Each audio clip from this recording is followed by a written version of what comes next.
Madame, Monsieur, bonsoir. C'était en quelque sorte la rentrée des classes ce matin pour le Conseil régional du Poitou-Charentes. Après l'élection du 16 mars dernier, beaucoup de nouveaux venus dans l'Assemblée régionale. Guerre de surprise par contre pour ce qui est de l'élection du président. Le nom de Louis Fruchard était avancé déjà depuis un certain temps. Eh bien, pas de surprise donc, c'est Louis Fruchard, le maire de Mauléon dans les Deux-Sèvres, qui est le nouveau président de la région Poitou-Charentes. Un seul conseiller manquait à l'appel ce matin, Pierre-Rémy Houssin. À part cela, ils étaient tous là, les anciens qui siègent depuis 1974, les revenants et les petits nouveaux, nombreux, très nombreux. Le plus photographié, René Monory bien sûr, président sortant, tout nouveau ministre de l'Éducation nationale.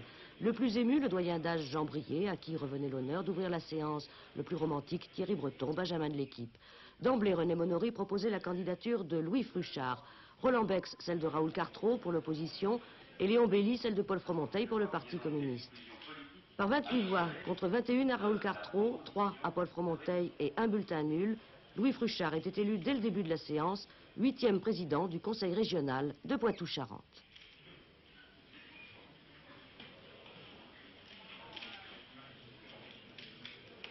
Donc M. Fruchard est élu puisque la majorité absolue était de 27 voix.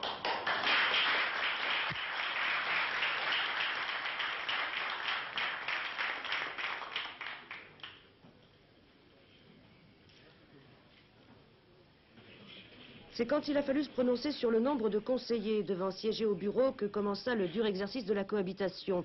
La majorité souhaitant 15, le Parti socialiste 18. Et c'est à une majorité très serrée de 27 voix contre 26 que le nombre de 15 était retenu, excluant de fait la représentation des communistes au bureau.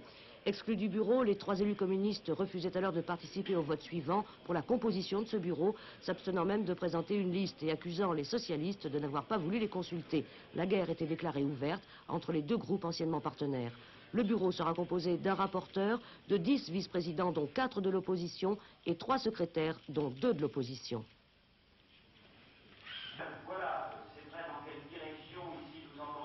C'est une nouvelle collectivité territoriale qui s'est installée.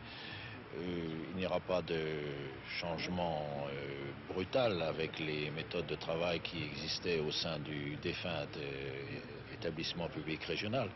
Mais enfin, à la longue, il y aura certainement une évolution, car une collectivité territoriale de plein exercice aura plus de poids et d'autorité, et de plus, le fait d'avoir été élu au suffrage universel nous donnera davantage de poids que nos prédécesseurs, que n'en avaient nos prédécesseurs.